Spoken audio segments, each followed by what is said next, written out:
Hi, I'm the Space Quest historian. It's been a while since we've checked in with our favorite cardboard cutout in blue, so let's see what good old Sonny Bonds has been up to since last time. At the end of Police Quest 1, our hero not only bagged himself an infamous drug lord whose favorite method of torture was to subject people to playing poker with him, but also the heart of his high school sweetheart turned streetwalker, Marie Sweet Cheeks Wilkins.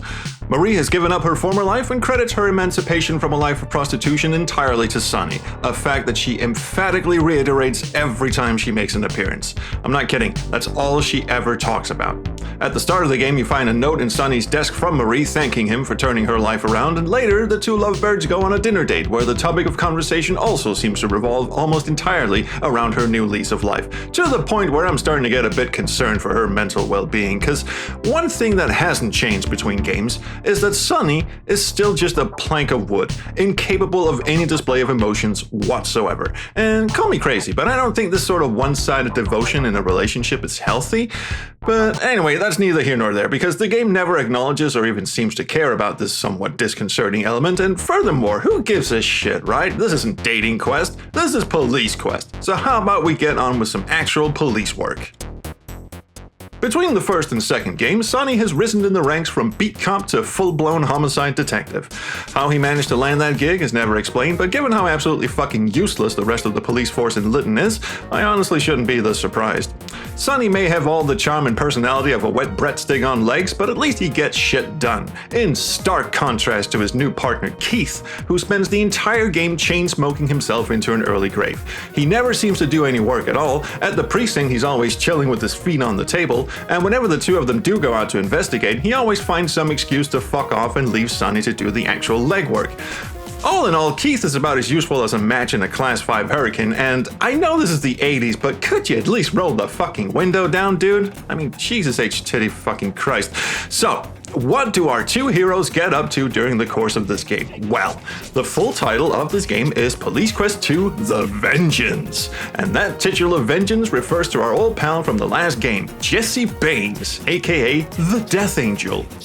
Having somehow survived a barrage of gunfire from 3 separate undercover officers at the end of the last game, old J-Dog understandably holds a bit of a grudge against the people who put him away, not least of which the guy in the pimp-tastic disguise who trounced him at poker on no less than 2 separate agonizing occasions, which would be none other than our plucky wet blanket hero, Detective Sonny Bonds. Predictably, Baines breaks out of jail to embark on his aforementioned vengeance, and I say predictably because the Lytton Correctional Institution is apparently incapable of keeping criminals locked up for more than 5 minutes. In the first game, they let Taselli, the man with the incriminating nipple tattoo, stroll out mere moments after putting him behind bars, and now Baines has skipped out of there by holding a jailer at knife point. That same jailer, who goes by the delicious name Louis Pate, is later recovered from a lake in a decidedly non-functioning state, just shortly after Baines himself takes a few pot shots at Detectives Drywood and Cancer Factory here, and speeds away in a stolen car. Baines ditches the car and, inexplicably, the gun he stole off Mr. Pate at the airport. Why he doesn't want the gun anymore, I've yet to figure out. If he was hightailing it out on a plane, then sure, that would make sense, but no, he just rents a car with the dead correctional officer's ID, which begs a couple of questions. First of all, wouldn't they see that he looks nothing like the dude in the photo on the ID? And second, how come 2 people working at the same rental car agency have 2 separate lists? This is one of the most bewildering puzzles in the game. Not only are there 2 different car rental agencies at the airport just to mess with your head a bit, although I guess that's fairly realistic for an airport terminal that has only 1 departure gate and no ladies' bathroom, but if you flash your badge at this dude on the right and ask to see his list of rentals, you come up with bupkis. You have to ask the lady next to him, who's busy with another customer, who's fucking Donald Trump. I am not making this shit up. Anyway, now we know Baines is on the lam in a rental car, but it's been a long day, so we head back to the station to find a note from Marie. We call her up and she tells us to meet her at Arnie's restaurant downtown. Now, depending on how suavely you navigate this awkward dinner scenario, you either take off with Marie to finish up the evening doing the monkey tango, or you end up washing dishes for the rest of the night. Bright and early the next morning and smelling like either dish detergent or a sweat-soaked fishmonger, we're told there's been a homicide at a downtown warehouse. When we get there, we find the rental car parked outside and a dead body in the trunk. The stiff's name is Woody Roberts, a name that rang absolutely no bells for me until someone in my YouTube comments told me he's actually the bartender at the Hotel Delforia from the last game. Or rather, was the bartender, because according to Sonny's inner monologue, he testified at Baines' trial, and as a result, he has now very evidently poured his last drink. In his hand, we find the corner of an envelope sent by one Bill Cole. Don't bother remembering that name because it's not important in the slightest. The address on it, however, is. And there's just one more piece of mail to collect here. Now, after the smart-ass coroner lugs the body away, Sonny finds a threatening note from Baines in the trunk, making it very clear that Sonny is on Baines' shit list. Of course, this begs the question, how did Baines know Sonny would be the one to check the trunk of his latest victim, but I guess he figured whoever did so would be kind enough to relay the message. It does beg a further question, though. Why is Sonny even on this case? It seemed fairly obvious from the start that Baines wasn't looking to hop onto the next boat to Tijuana and get the fuck out of Dodge. Now, he stuck around, and presumably not just because he enjoys the weather and the scenery, he wants revenge. It's in the fucking title of the game, The Vengeance. And if that wasn't obvious to the chief, is he eating a fucking ice cream? Alright, if it wasn't obvious to the chief and the rest of Lytton's finest from the outset, it sure as shit should be pretty damn clear now that one of their detectives has a literal death threat in writing with his name on it. You would think at least at this point some steps would be taken to ensure the safety and well-being of the detective in question, and maybe while you're at it, start asking yourself if there might be some sort of conflict of interest here, but nah. Unperturbed, Sonny and Keith head over to the address found on the torn envelope and find a roach-infested motel. After obtaining a search warrant, Keith stands back picking his nuts, while Sonny kicks down the door and takes a shotgun blast to the face. Wait, what? The shotgun, it turns out, is tied to a chair and rigged to go off when the door opens. What is this, a fucking Bond movie? What kind of Rube Goldberg shit is this? Anyway, searching through the motel room uncovers the other half of the envelope addressed to the stiff in the trunk. Sonny deduces that Baines must have written a letter to said stiff and lured him to the motel room where he was subsequently murdered, which implies that not only is the postal service in Lytton fucking speedy as lightning, but both Baines and the aforementioned stiff must have got up really early in the morning for all this to have happened in time for Sonny to stagger in for the aftermath. I mean, it's not even lunchtime yet, and Baines managed to not only whack a witness, stuff him in the trunk, and abandon him at a warehouse several miles away, but also rig up this elaborate booby trap and make his escape before anyone showed up. The dude is nothing if not efficient, I'll give him that. There are two other key items in the motel room that point us to our next destinations. One is a business card hidden in the bathroom for Colby Imports in Steelton. The other, and far more worrying one, is a lipstick under the bed that's the same brand as the one Marie wears. Now, it's not exactly a dead sure indication that Marie was here, because I'm sure she's not the only person in the world who's allowed to wear that lipstick, but it's enough to get Sonny's spider sense tingling. Now, the card is pretty easy to find, but the lipstick is a borderline troll. You have to position Sonny in a very specific spot behind the bed before a search will yield any results. And you'd think a keen-eyed detective would be able to spot a tube of lipstick regardless of where he looked under the bed, but Sonny is anything but keen-eyed, and again, I'm not even sure how this doofus made detective in the first place. From a mechanical standpoint, this is just a blatant case of jerking the player around, getting them stuck for hours on end, because if you're standing in the wrong spot, the game will just tell you there's nothing of interest under the bed and not offering the slightest hint that maybe you should try it from a different angle. So either the cleaning staff in this joint are so spectacularly lazy that they clear up the place by just shoving every extraneous item in the room under the bed, creating a staggeringly impenetrable junk heap of immense proportions, or maybe Sonny needs to check in with a fucking optometrist. With these two clues in our possession, we've now got a couple of people to check up on. Because I have no sense of loyalty whatsoever, and because the game lets you do this in any order you want, I decided to check up on this Colby fella first. Turns out he was another witness in the epic Baines trial, so it's back to the station for a quick phone call to see if he hasn't come down with a sudden case of vital sign deficiency. He's fine, at least for the time being, but he blurts out almost immediately that he's in a witness protection program, despite Sonny giving no proof of his identity whatsoever.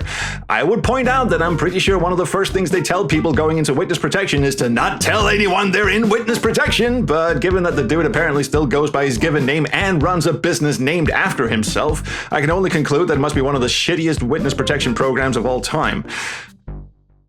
Keith just told me about the motel incident. Good thing Keith was there with you, keeping a cool head and following procedures.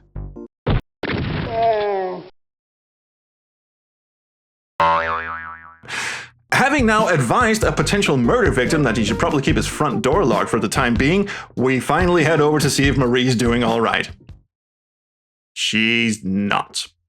In the ashtray, we find a note with a list of names, specifically names of people that Baines would rather see not breathing anymore, which includes Sonny and Marie. Now, why he would leave his hit list behind for us to find, or why he would do such a shit job of trying to burn it, is anyone's guess, but it also means that Baines got a really early start this morning, because given that we found Marie's lipstick at the motel, this means that Baines went to Marie's house first, kidnapped her, took her back to the motel, bumped off Woody Roberts, the stiff in the trunk, rigged up the booby trap with the shotgun while somehow keeping Marie under control, and then went to dump Woody's body and the rental car, presumably with Marie still in tow, all in the span of a couple of early morning hours. There are so many moving parts in this plan that could go wrong at any moment. What if Marie wasn't home when he showed up at her door? What if Marie put up a fight, which given the state of her house she evidently did, and made him late to meet Roberts at the motel? Why didn't he just kill Marie at her house instead of dragging around an obvious liability all over town? There's a lot here that just doesn't make any sense, and it's not about to get any better because Sonny checks in at the airport to find that Baines is on a flight to Steelton. And if you ask me, it's one thing to drag a kidnapped victim kicking and screaming all over town. It's an entirely different matter to get her to sit still on an airplane ride. Also, Baines may have dumped the warden's gun down the toilet, but it turns out he's still packing heat.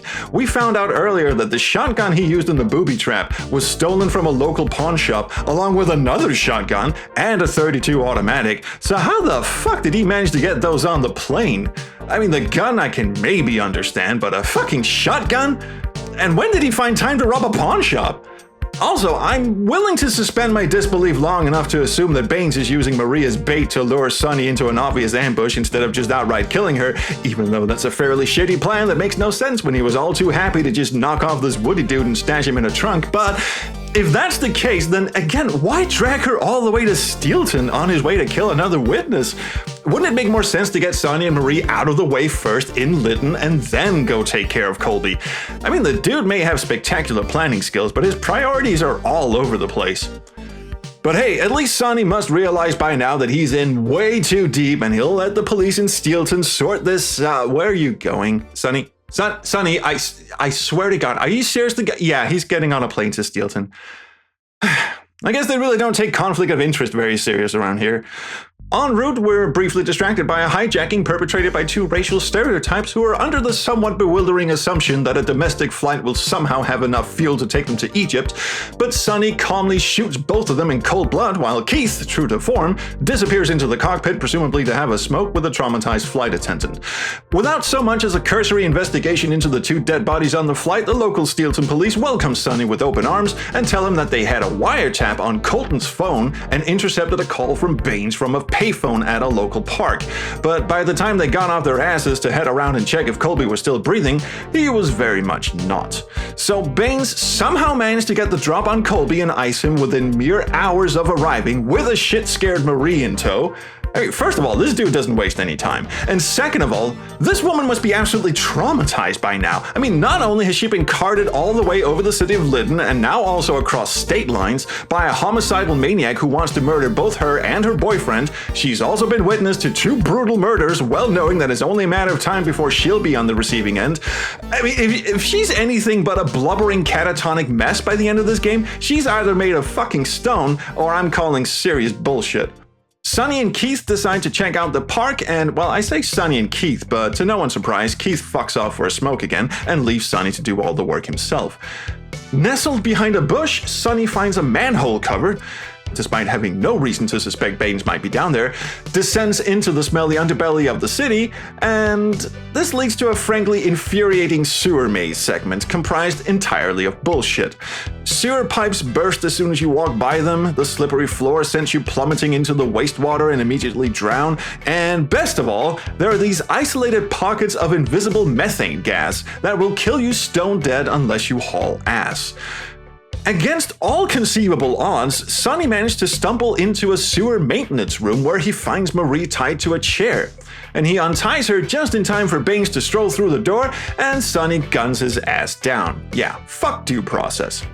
The epilogue explains that after just 3 days of investigation, Internal Affairs concludes that the shooting was absolutely above board, and there's no reason why a cop whose girlfriend had been abducted by the deceased perpetrator would have any other excuse to pop a full clip of ammo into his face in anything other than self-defense, despite the only other witness to the shooting being that same abductee girlfriend. Fucking what? Hold on a fucking minute. What exactly did they investigate here? I can't for the life of me understand how Sonny can just walk away from this without so much as a blemish on his picture-perfect record. You don't think a cop finding his kidnapped girlfriend tied up in a sewer might experience just the slightest clouding of judgment? And even if that useless prick Keith had been in the room, which of course he fucking wasn't, the shit still wouldn't hold water. I mean, why the brass at Lytton PD allows Sonny to go after Baines in the first place, knowing full well that he had a very personal and very unprofessional stake in the matter, is just fucking wild. Not to mention the fact that Sonny had absolutely no reason to go into that sewer in the first place. There was no evidence in the park that would suggest Baines was hiding down there. The captain of the Steelton police even said so himself, that his officers had already combed that fucking place from top to bottom and come up empty. So it's perfectly plausible that Sonny could have somehow tracked Baines down in Steelton and lured him into the sewer so he could murder the fucker in cold blood in revenge, or just to preemptively keep a checkmark next to his name off the dude's hit list. And it's not like anyone at the force didn't know he was neck deep into some serious shit, because he handed that fucking hit list with his and his girlfriend's name on it in as evidence before he took off for the airport. My God. But okay, I guess that about does it as far as justice being served is concerned. Captain Brain Freeze over here still eating his fucking ice cream as Sonny and Marie jet off on their fucking honeymoon, her psyche apparently completely unfazed by having witnessed not 2 but 3 murders in the span of a single day, not to mention the psychological trauma of being dragged halfway across the country and strapped to a chair waiting to be executed. Yeah, dealing with trauma is for pussies. Let's celebrate with a Mai Tai in the Bahamas. And so ends Police Quest 2. Is he giving the thumbs up behind her back? Fucking okay. Well, here ends Police Quest 2, a game that somehow manages to take the already absurdly unrealistic male power fantasy tropes from the first game and ramp them up to an even higher degree of absurdity. These games may purport to be based on real experiences from designer Jim Wall's former life as a highway patrol officer, but there is no way in hell any of this shit would go down the way they did in this game if this was real life. I mean, I'm not an expert, but I would imagine Sonny would have been taken off the case in a heartbeat and put under 24-hour police protection the moment it became clear that his ass was in Jesse Baines' sights, and Marie would have been taken into protective custody along with everyone else who so much as farted in Baines' general vicinity from the moment he was gunned down in the hotel in the first game until he was locked away behind bars after his trial. Instead of clamping the city down with an all-hands-on-deck manhunt, Lytton PD instead opts to let 2 of their dimmest detectives handle the matter with little to no oversight, one of which can be charitably described as having a somewhat compromised impartiality, while the other one just spends his every waking moment subjecting his surroundings to enough secondhand smoke to cause stage 4 lung cancer. If this game was indeed so realistic it's used to train law enforcement officers, as the marketing material so proudly proclaims, it's no wonder people don't trust the police. If the careless ineptitude and disregard for proper procedures surrounding the Baines case wasn't enough, we also have one of Sonny's colleagues, the aptly named Lloyd Pratt, who, according to his police records, got busted for getting stoned on the job and is still allowed to show up for work, while Laura, the narcotics agent from the previous game whom Sonny inexplicably hated on sight, was fired for putting a chicken on the chief of police desk. Yeah, that's right, Laura was the mysterious gremlin from the last game who played such innocuous pranks as leaving wildlife on desks and marinating transfer orders in eye-searing mace, and while that does seem a bit cruel, I'd hardly say they should be considered more egregious than a dude who shows up to work more big than a tray of charred biscuits. And what's really worrying about that isn't so much the skewed justice at work, but the fact that Sonny is able to glean this supposedly confidential information by just casually perusing the personnel database on the precinct's computer, using passwords that his captain just has lying around on his desk out in the open. What the fuck? Does anyone take their fucking job seriously around here? Well, as far as presentation is concerned, Police Quest 2 is a technological step forward from the previous game. The graphics are still 16-color EGA, but the game uses the more advanced SCI engine that allows for a slightly higher resolution and sound card support. The music in this game is absolutely fucking kick-ass. It fucking slaps. It was composed by resident Sierra musician Mark Siebert, but you would swear he was channeling Miami Vice era Jan Hammer with the amount of funky synth-heavy ass he's kicking. Every time you head out in your police car, this fucking banger starts playing.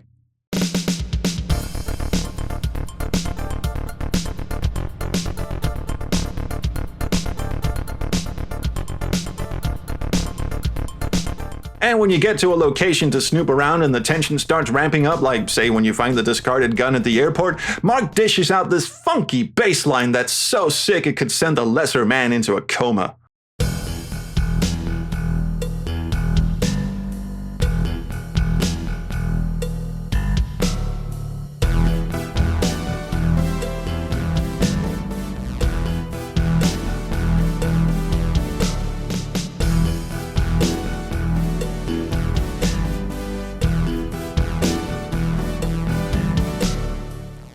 Hell, even the point sound goes fucking hard. Mother of God. Is that the point sound? I mean, I realize I haven't talked about the point scoring system in these games before, but that's because they're kind of trivial. They're really just an indicator for when you're making progress. There's a max score you can achieve if you complete every necessary step, plus a few extraneous non-essential ones, but that's just for completionists. You don't have to get a full score in order to finish the game, and there's no penalty for getting to the end with a less than perfect score. In other Sierra games, the point sound is usually just this quiet little jingle, like this little trill in King's Quest IV. And some games like Space Quest 3 didn't even bother having a point sound at all. You have to just keep an eye on the top left corner of the screen to even realize your score is going up. But Police Quest 2 is different. Police Quest 2 really wants you to know you're doing the right thing, so this absolute face slap of a jingle plays every time your score goes up, even when you're doing something as mundane as getting your car keys out of the ignition, and it's both absolutely jarring and categorically awesome.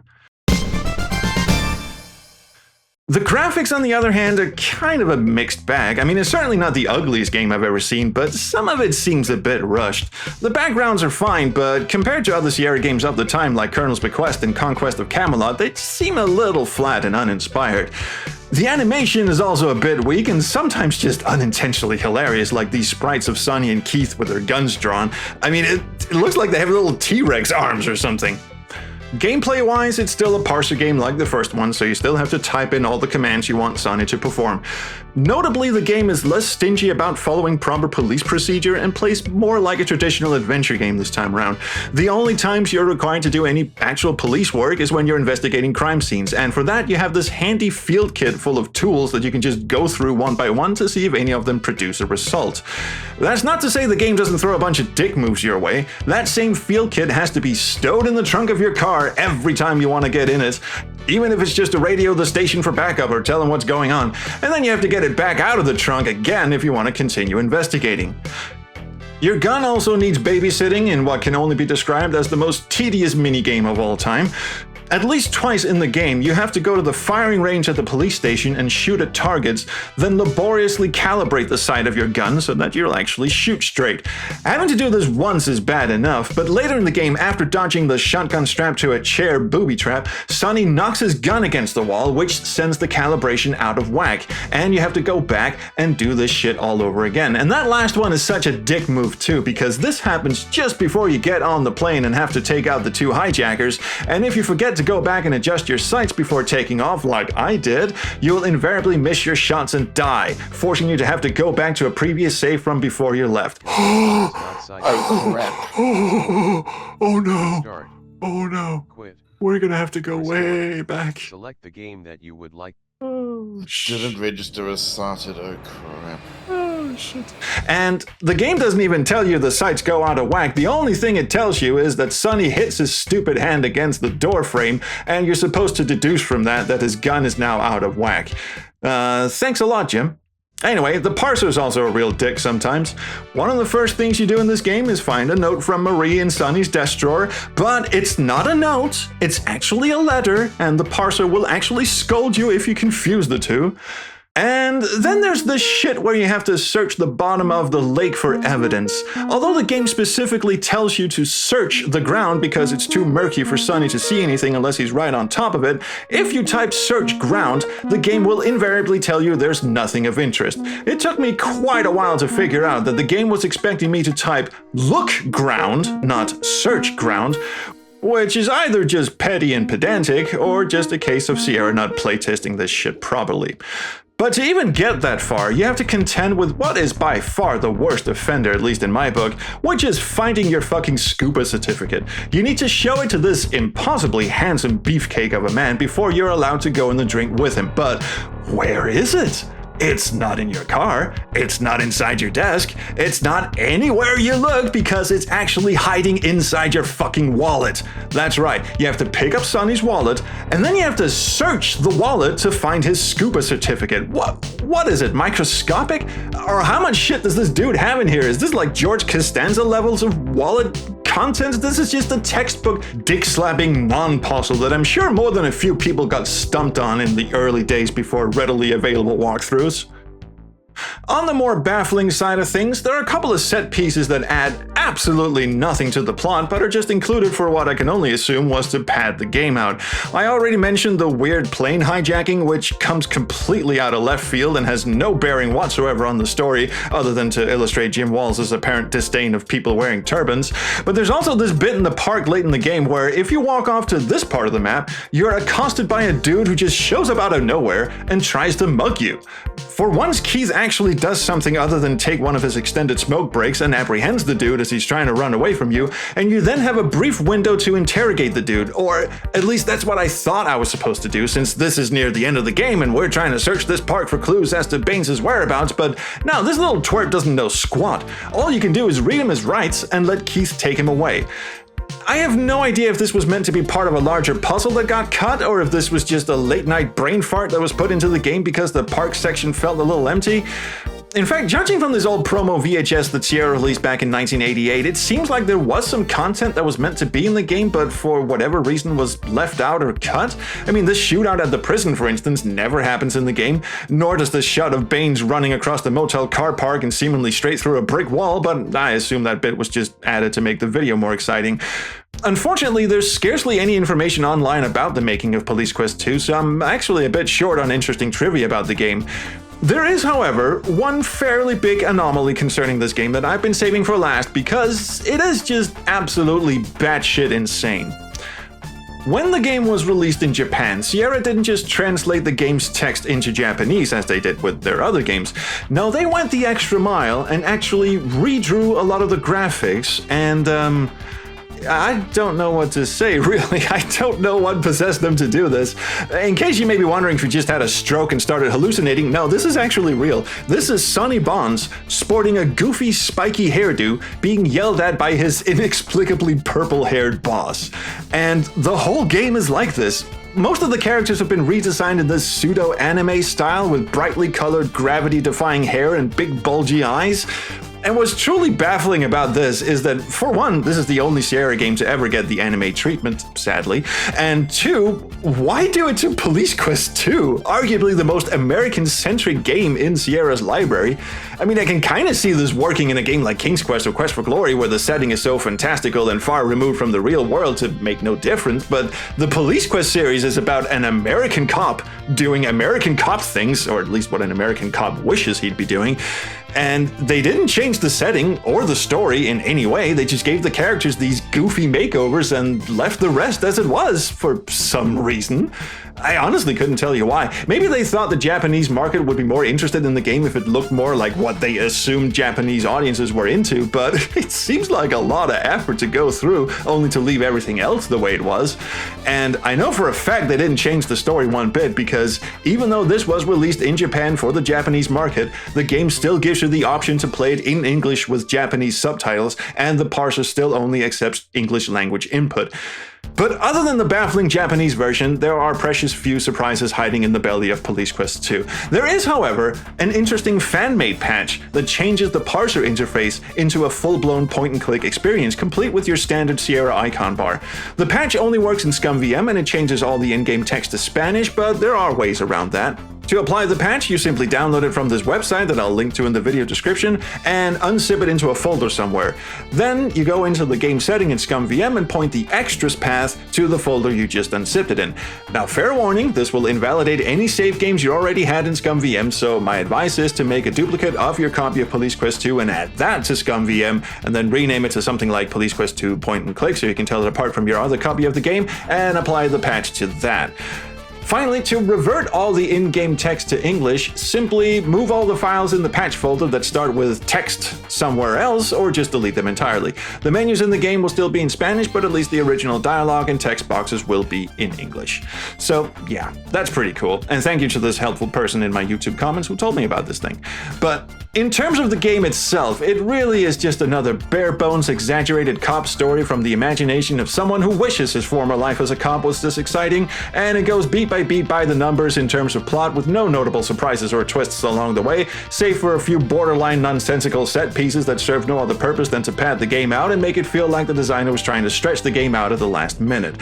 Sure, it is more forgiving than the last game in that the driving is completely automatic so you don't crash into a curb every 5 seconds, and that you don't have to have one eye glued to the manual to avoid getting pounded on the head for not following proper police procedure. But what's left is neither a fun game nor what I would think is an accurate depiction of what law enforcement is really like. It's just too caught up in its own bullshit to be realistic and too bland in its gameplay to be much fun at all. Maybe Police Quest 3 will turn out to be a hidden gem, but from what I know of its troubled development and how Jim Walls apparently left the project halfway through its production, I'm not holding out too much hope, but we'll see. Until next time, I'm the Space Quest historian, hello, and I'll see you around the Chrono Street. Bye.